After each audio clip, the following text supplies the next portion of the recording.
Imported na tsokolate o mga delata ang karaniwan na laman ng mga balikbayan box.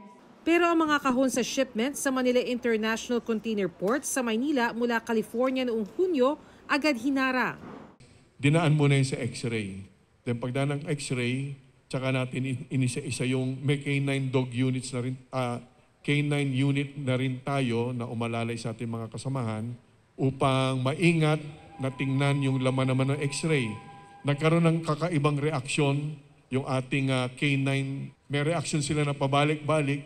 Bukod sa pag-upo, pagpabalik-balik sila na parang balisa.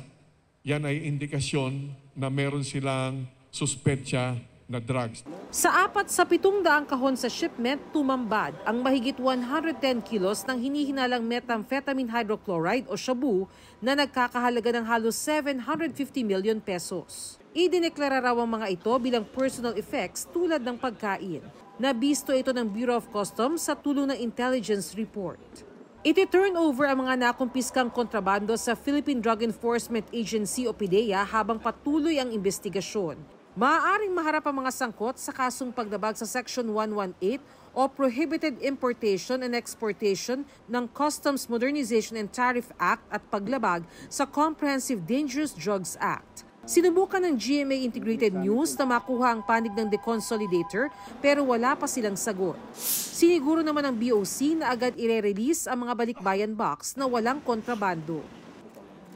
So we will